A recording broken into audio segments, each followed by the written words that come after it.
네, 오늘 첫 번째 봉터뷰 경기도지사 출사표를 던진 한준호 더불어민주당 의원 나왔습니다. 네, 안녕하세요. 네, 안녕하세요. 반갑습니다. 네, TBS에는 예전에 와보신 적이 있으세요? 아니요, 저 오늘 처음이에요. 처음 오신 거예요? 네.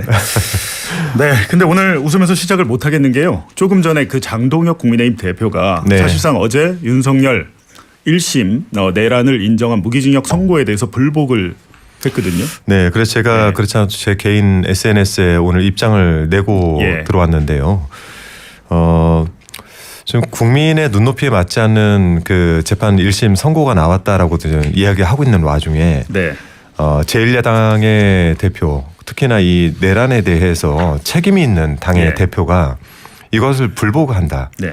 저는 굉장히 이거는 국민들께서도 분노할 일이라고 생각을 하고 제가 오늘 정계 은퇴해라. 이렇게 정계 은퇴를 하라. 네, 정계 은퇴해라. 이거는 자격이 없다. 자격이 없다. 라고 오늘 비판을 하고 왔습니다.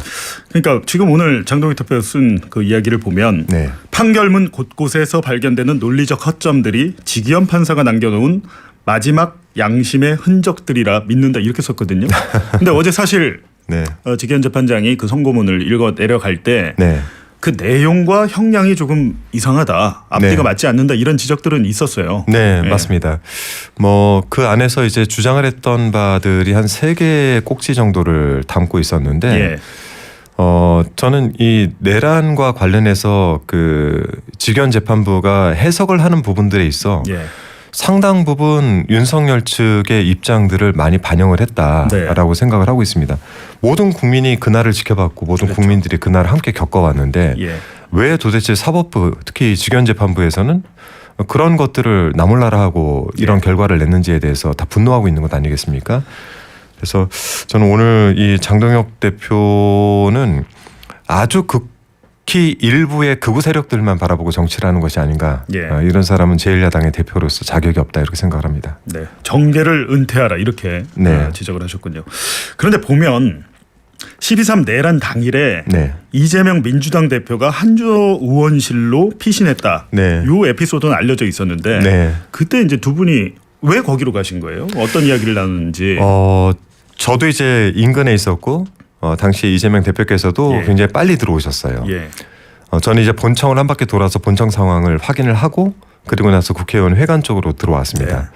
지금 이제 무슨 상황인지 사실 어떻게 진행이 될지 전혀 알 수가 없는 상황이라 우선 이제 보좌진들 소집을 하고 이제 저도 의원실로 가려고 있는데 대표님과 저하고 위아래층이에요. 바로 8, 9층 같은 라인에 있습니다. 물론 방이 바로 위아래는 아닌데 근데 거기서 이제 대표님 만난 거예요. 통화가 계속 안 됐거든요. 지나가다가요? 엘리베이터 앞에서 만난 엘리베이터 거죠. 앞에서. 그래서 어디 가십니까 했더니 저도 지금 막 들어와서 일단 방으로 가려고 합니다. 라고 해서 지금 타겟일 텐데 지금 방으로 가시면 바로 잡힙니다. 체포될 수 있다. 그나마 지금 저희가 본청으로 들어가기에는 사람이 없으니 본청에서 잡히는 것도 문제가 될 수 있고 일단 제 방이 좀 구석이에요. 그리고 바로 옆에 비상 계단이 있습니다. 저희 방 쪽으로 가서 일단 거기서 좀 정비를 하시고 좀 피해 계시죠 라고 해서 제가 제 방으로 모시고 가서 이제 뭐 저희 집기로 문을 닫고 그 안에서 저희가 그 여러 연락들을 하면서 조치를 취했었죠. 당시에 이재명 대표가 뭐 했던 이야기랄까? 좀 안 알려진 이야기도 있습니까? 글쎄요. 그때는 뭐 상황을 정리하기에 굉장히 급급해 있었던 상황이었고 뭐 저희들도 다 놀란 상황이어서 뭐 그날 이제 저희가 그 동선 자체로만 좀 말씀드리면은 저희 방에 있다가 707 헬기가 떴을 때 저희가 그 헌정기념관 쪽 가장 그 후미진대로 피해가 있다가 거기서 150명 차는 거를 확인하고 이제 본청으로 들어올 때 저희가 유일하게 남아있는 통로가 국회의원 회관에서 본청까지 지하 통로가 유일하게 남아 있었습니다. 거기가 찾기가 어렵거든요. 근데 그곳에 저희가 그 대표님 모시고 뛰어 들어간 직후 4분 뒤에 개헌군들이 그 비상 통로를 찾아가지고 점거를 한 거예요. 그래서 그때 상황이 한 4분만 늦었다라고 한다면 아마 그 비상 통로에서 대표께서 체포가 되고 그때 체포조가 실제로 본관으로 들어왔으니까요. 그래서 본인들이 그 이루고자 했던 바를 이룰 수 있었겠죠. 그렇게 이제 천만다행으로 비상계엄 해제 의결을 하고 선거까지 왔는데 지금 국민의힘 당대표는 저러고 있고요. 근데 뭐 이거는 뭐 이제 정치권에서 이제 또 계속 다투실 텐데 한 가지 제가 한준호 의원 하면은 생각나는 게 양평 고속도로입니다. 아, 예. 2023년 국감에서 가장 적극적으로 앞에 나서서 이 문제를 제기했었는데 네네. 아마 본인 의원직 인생 중에 그때 TV에 가장 많이 나오셨을 것 같아요. 맞습니다. 근데 아쉽게도 1차 특검에서는 김건희, 윤석열이 양평 고속도로와 어떻게 연관됐는지 전혀 밝혀진 게 없거든요. 저는 이제 특검 측에 좀 아쉬운 지점들이 그런 겁니다. 저희 의원실에서도 자료를 많이 드렸는데 당시 특검이 다루던 내용들이 워낙 많았잖아요. 그러다 보니까 서울 양평 고속도로 종점 변경과 관련해 가지고 정말 핵심이 되는 사람들, 네. 예를 들어 그 배공국 차관이라든지 주요 핵심 관계자들을 불러서 신문조차 제대로 못했던 것 같아요. 제가 네. 볼 때는. 우선 밝혀진 거는 김호전 서기관. 예. 결국 그 BH 측으로부터, 그러니까 그때는 이제 대통령실이요. 대통령실로부터 인수위 측으로부터 예. 이야기를 들었다. 인수의 지시 위측에서 네. 지시가 내려왔다. 이렇게 네. 얘기하지 않습니까? 그 연결고리는 김호전 서기관과 그 김모 그 행정관이 아니에요. 누구면? 제가 볼 때는 백 전 차관입니다. 네, 차관. 그 차관을 통해서 일이 이루어졌고 그 차관은 분명히 그 위하고 소통을 하니까 그런 이야기를 했겠죠. 네. 그리고 또 하나는 이 계획을 세웠던 건 2018년도에 김성교 의원이 군수를 하던 당시에 세웠던 2030 양평국 기본 계획 내에 예. 이미 그 틀어져 있는 지도가 다 들어가 있어요. 예, 그랬군요. 그러면은 그거를 가지고 바탕으로 해서 만들었다는 것은 이미 용역업체가 진술을 했습니다. 지금 그 진술은 나왔다고. 네, 진술을 했어요. 제가 신문할 때도 나왔습니다. 예.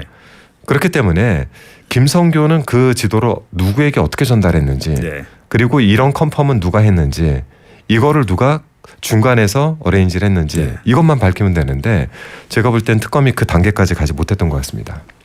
이렇게 일목요연하게 설명을 하시는데 특검이 왜 이걸 제대로 수사 못했는지 아마 2차 특검에서 네. 이 부분을 다시 다뤄야. 저는 좀 저를 불러주셨으면 좋겠어요. 예. 네. 그리고 또 보면 민주당에서 정치검찰 조작기소 진상규명 TF 단장 이거 네. 왜 이렇게 이름이 깁니까? 이게 이름을 지을 때 정치 검찰들이 했던 예. 조작 기소에 대해서 대응을 하기 위한 TF를 만들자라고 해서 네. 저희가 이제 그렇게 만들었었고 그 뒤에는 이제 특별위원회로 저희가 승격을 시켰죠. 하여튼 요 활동을 하시면서 뭐 대북송금의 검찰 조작 수사랄지 여러 가지 네. 전모를 밝히셨는데 네. 최근에 보면 수원지법에서 대북송금 제3자 뇌물재판에서 쌍방울 김성태 회장에 대해서 재판 시작 단계에서 공소를 기각해 버렸어요. 네네. 이거 굉장히 이례적인 일인데 그 절차가 잘못됐다라고 네. 얘기한 거죠. 수사의 내용, 즉 이 진위와 상관이 없이 네. 검찰의 기소 자체가 절차가 잘못됐다.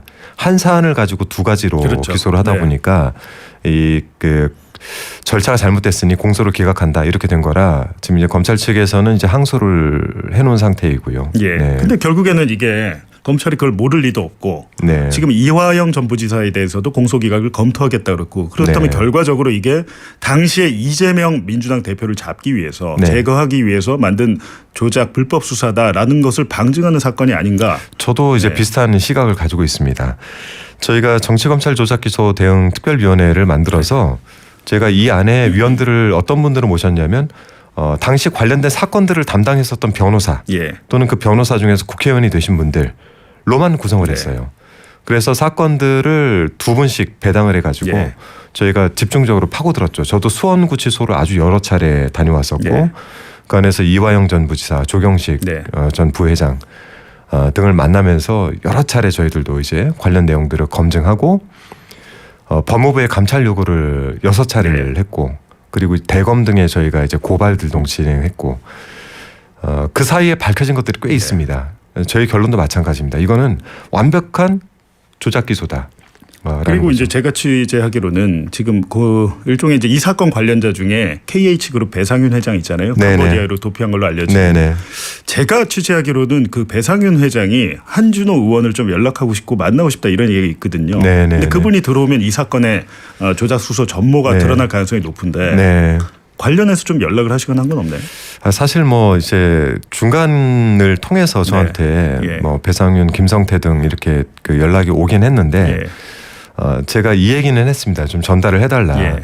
여기서 저를 만나게 되는 경우에 발생할 문제들이 더 네. 크다. 왜냐하면 저희가 회유한 것처럼 될 수 있다. 회유. 그렇게 오해받을 수 있죠. 네, 그렇기 때문에 결정은 당신이 하는 거다. 네. 결정은 당신이 하는 거고 그런 결정을 하고 뭐 어쨌든 공익신고자의 신분이 예. 되시거나 하면 예. 그에 대한 보호 조치는 당에서도 해드릴 수 있는 것이다. 네. 하여간 배상현 회장이 빨리 들어와서 정확한 전모를 진술하면 좋겠고요. 그리고 네. 보면 지금 최근에 논란이 되고 있는 거 하나가 공소 취소 모임입니다. 네네. 이게 지금 일각에서는 야 이거 상권 분립 위반하는 거 아니야? 이런 비판도 하고 있는데 이게 어떤 모임 취지입니까? 근데 이게 좀 상권 분립과 이게 왜 관계가 있는 공소 취소는 법무부 측에서 하는 것 아닙니까? 네. 거의 그러니까 국회와 이제 행정부가 나눠진 거 그렇죠. 아니냐? 행정부의 일이고 사법부 측으로 이건 뭐 저희가 판결이 난 걸 또는 판결에 어떤 영향을 미치려는 게 아니지 않습니까? 조작 기소된 것들이 지금 저희 특위 활동을 통해서 거의 다 이제 자료들이 다 넘어가 있는 상태고 이거를 국정조사로 빠르게 좀 가져가자라는 것 아니겠습니까? 그러니까 결국에는 이거 검찰이 스스로 공소 취소를 안 하다 보니까 그렇죠. 이런 모임을 한 거군요. 네네. 그래서 이 안에는 지금 오늘까지 제가 보니까 107분 들어와 계세요. 네. 많이 추가적으로 지금 87명에서 많이 늘었네요. 또. 그러니까 170명에서 107명이 됐으면 이 107명의 모임이라는 거는 결국 당의 당론이고 입장 같이 보일 수가 있지 않습니까? 그렇죠. 그래서 빠르게 저는 이 부분에 대해서 이 많은 부분들 그리고 이제 법무부 측에서 같이 그 동행을 했던 교도관들에 대한 진술서들을 다 확인해서 그게 연호회 술 파티 관련해서 많은 부분들을 또 밝혀낸 것들이 있으니 이 부분들은 빠르게 저희가 밝혀낼 수 있는 방법들을 찾아내고 진행을 하자라는 의원들의 의견이 모인 겁니다. 네. 근데 저도 그게 필요하다고 보는 게요. 지금 남욱 변호사 같은 경우에 대장동 재판에서 본인이 어떤 회유와 압박을 받는지 폭로를 했잖아요. 그렇죠. 근데 그 이후에 증인 채택이 안 되니까 더 이상 입을 못 열고 있거든요. 맞습니다. 이렇게 되면 국회 국정조사가 된다면 남욱 변호사가 국회에 와서 어떤 일이 있었는지 상세하게 진술할 수 있잖아요. 바로 그 부분입니다. 그러니까 지금 사법부 내에서 저렇게 뭐 흔히 뭉개고 있는 것들을 국정조사로 가져와서 국민들께 알리는 것이 국정조사의 역할이기 때문에 그 형사 33부에서 증언했던 이 증인들 이런 분들 불러서 저희가 이야기 들어볼 수 있는 것 아니겠습니까? 네. 굉장히 중요할 것 같고요. 지금 최근에 김동연 경기도지사를 직격하셨어요.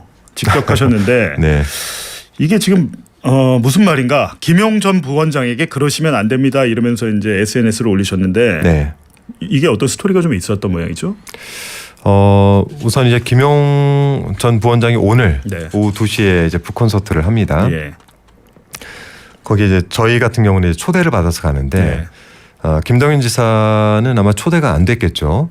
그러니까 초대를 해달라고 김용 부원장 측에 연락을 했고 그러니까 김용 전 부원장도 뭐 오겠다는데 말릴 수 없으니 오시라 했는데 어느 한 언론사의 기사에서 이렇게 나왔죠. 그러니까 화해를 그러니까 초청이 왔고 화해 표시다 이렇게 이제 해석을 하게끔 기사가 나온 거를 제가 보게 된 거죠. 그래서 김용 전 부원장과도 얘기했더니 이 부분에 대해서 상당히 언짢아하고 사실상은 초대가 안 됐고 본인 측에서 요청이 와서 그러면 오시라라고 했더니 이걸 언론 플레이를 한 거지 않습니까? 근데 사실 김용 전 부원장은 지난 지선 당시에 김동연 지사 캠프의 총괄을 맡았었고 당시 총괄과 그 안에 캠프에 참여했던 많은 분들 즉 전 민선 7기 때 이제 성남 쪽 라인들이겠죠. 다 배제가 됐습니다. 다 배제가 그러니까 되고 선거는 도와줬는데 당선되고 나서 어떤 뭐 보직에 임용된다거나 하지 못하고 다 배제가 됐다. 네, 다 배제가 됐고 거의 다 배제가 됐고 임용된 분들 중에서도 뭐랄까 역할을 명확하게 주어지지 않아서 나온 분들이 상당히 있죠. 그러니 명심이 필요할 때는 김용 전 부원장을 부르고 필요 없을 때는 배제했다가 또 필요하면 다시 부르고 하는 거는 정치적으로는 옳지가 않다. 도리가 아니다. 하신 거고 그런 입장을 김용 부원장한테도 또 직접 물어보셨다. 그리고 김용 전 부원장께서도 일요일인가요? 일요일에 오마이TV에 나와서 같은 취지로 이야기를 하셨죠. 했군요. 경기도가 성공해야 이재명 정부가 성공한다면서 사실상 이제 찐명을 전면에 내세우셨는데 사실 요즘 친명 찐명 주장하시는 분들 너무 많아가지고 근데 이거는 이제 언론 기사에서 이미 이재명 대통령이 한준호 의원에게 1호 첫 번째 감사패를 준 걸 두고도 대통령의 속마음입니다. 서울시장은 정원호, 경기도지사는 한준호다. 이런 해석과 기사들도 많이 있거든요. 뭐 그런 해석은 네. 감사하죠. 네. 근데 제가 뭐 거기에 말을 얹기는 좀 어렵습니다. 네. 근데 실제로 어떻습니까? 친명, 찐명 이런 걸 주장하면서 사실은 그렇지 않은 그런 분들도 있습니까? 보시기에? 뭐 그 제가 좀 말씀드리기가 좀 예. 어렵고 다만 저는 이제 이재명 대통령님과 4년간 지금거리에서 수행실장부터 만나 이제 최고위원까지 그리고 대선을 함께 2번을 치러내지 않았습니까? 예. 마지막엔 제가 토론단장을 맡고 있었고요. 네, 네. 저는 이재명 대통령님과 항상 같이 정책적 논의나 그 민주당의 비전을 얘기할 때 네. 실용주의를 얘기했습니다. 중도 우측을 가야 된다. 예. 그래서 국민들을 아우르는 전국 정당으로서 우리가 자리매김해야 된다라는 얘기를 계속 해왔고 이재명의 실용주의를 제대로 실현할 수 있는 것은 결국 지방 정부거든요. 지방 정부가 네. 국민들에게 피부로 느끼게 해주는 곳이거든요. 네. 근데 이런 것들을 하기 위해서는 지방 정부에 제가 함께 들어가서 네. 이재명 정부와 발맞춰서 이 실용주의를 경기도까지 같이 좀 정책으로 펼칠 수 있는 예. 그런 기회를 좀 만들어야 되겠다는 생각을 했습니다. 50대 기술원 요 얘기도 하셨던 것 같아요. 좀 젊어져야 된다. 경기도가. 사실 원래 경기도지사는 지금까지 40, 50대들이 해왔습니다. 아 그랬습니까? 그렇죠. 네. 이재명 대통령께서 지사도 54세 했고요. 예. 뭐 남경필 전 지사라든지 김문수 전 지사 전부 예. 다 젊었죠. 네. 세월이 벌써 그렇게 흘렸군요. 네, 네. 네, 그런 취지에서 말씀하신 건데 일단은 민주당 내부에 공천 경쟁이 지금 중요할 텐데 네. 여론조사상으로 보면 조금 밀리는 걸로 나오거든요. 앞쪽에 김동연 현 지사 그리고 추미애 의원이 있어요. 네. 요거에 대해서 뭐 어떤 좀 뒤집을 수 있는 경선 승리 전략이랄까? 저는 지금 상태를 굉장히 긍정적으로 바라봅니다. 네. 왜냐하면 한 분은 현역 지사이고요. 또 한 분은 육선의 당대표, 현재는 현역 법사위원장을 하고 계시는 예. 전 법무부 장관 출신 아니십니까? 지금 이제 여론조사는 되게 인지도 조사인데도 불구하고 제가 3위 안에 좀 안착돼 있고 네. 오차 범위 내에서 쫓아가고 있고 또 민주당 지지층 내에선 제가 김동연 지사를 젖히고 예. 2위까지도 올라가 있는 상태라 당심은 앞선다. 그래서 저는 지금 이제 시작 단계이기 때문에 네. 국민들께 또 도민들께 저희 정책들 잘 알리고 네.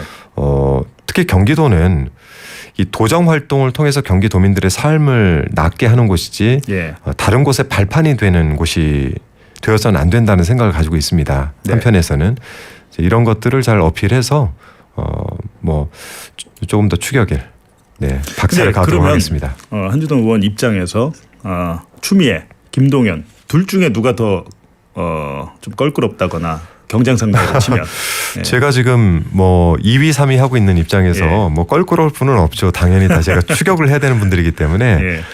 제 거에 더 집중을 할 텐데 만일 결선 투표로 갈 수도 있잖아요. 그렇죠. 제가 만일 1위였다면 가장 껄끄러운 상대는 현역 지사겠죠. 아 그렇습니까? 네.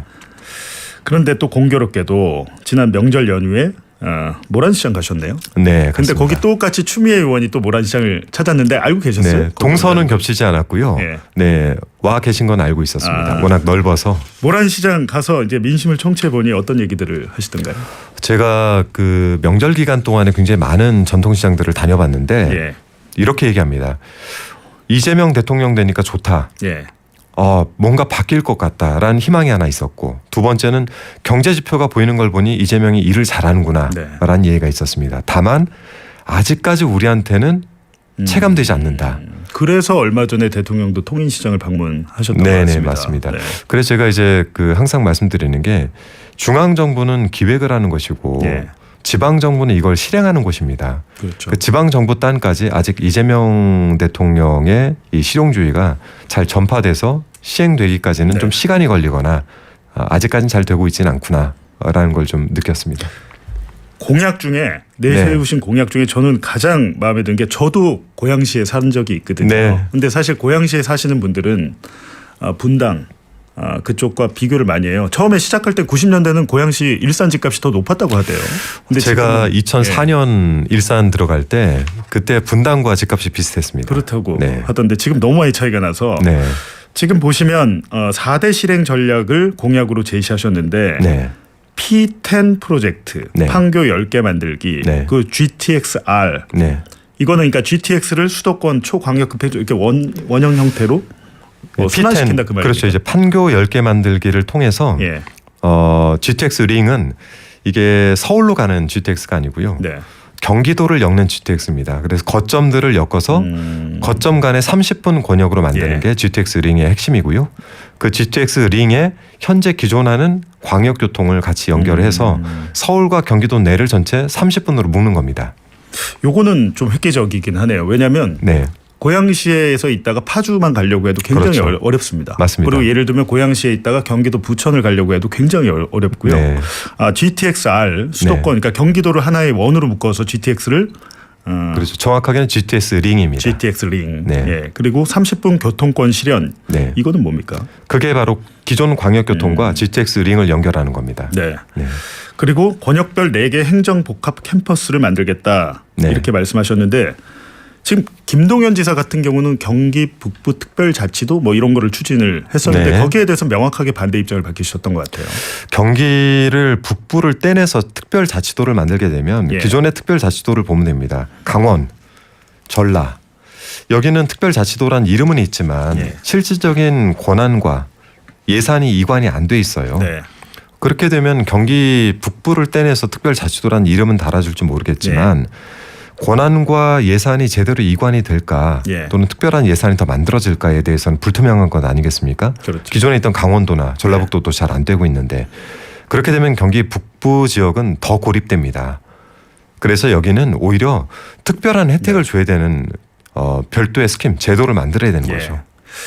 끝으로 이 방송을 많은 또 경기도민들이 듣고 네. 계실 텐데 하시고 싶은 말씀이 있으시다면요. 네. 저는 어린 시절 3살부터 이제 경기 화성과 평택에서 이제 유년 시절과 학창 시절을 보내고 또 부천에서 신혼 생활을 보내고 파주로 거쳐서 지금 현재 고양시에 20년째 네. 정착을 하고 있는 진짜 전주 출신의 경기도민입니다. 저는 경기도가 제가 올 때도 그랬지만 떠나고 싶지 않은 경기도, 젊은 층들이 다시 찾고 싶은 경기도를 만드는 게 꿈이고 이를 위해서 제가 내놓은 4가지 공약 외에도 주거 정책이라든지 많은 정책들을 네. 지금 준비를 하고 있습니다. 경기도는 힘껏 뛸 수 있는 후보가 필요하고 이재명 정부의 실용주의를 정착시킬 수 있는 그런 후보가 필요하다라는 점에서 많은 관심 부탁드리겠습니다. 네, 지금까지 한준호 더불어민주당 의원이었습니다. 네, 고맙습니다. 네, 고맙습니다. 네.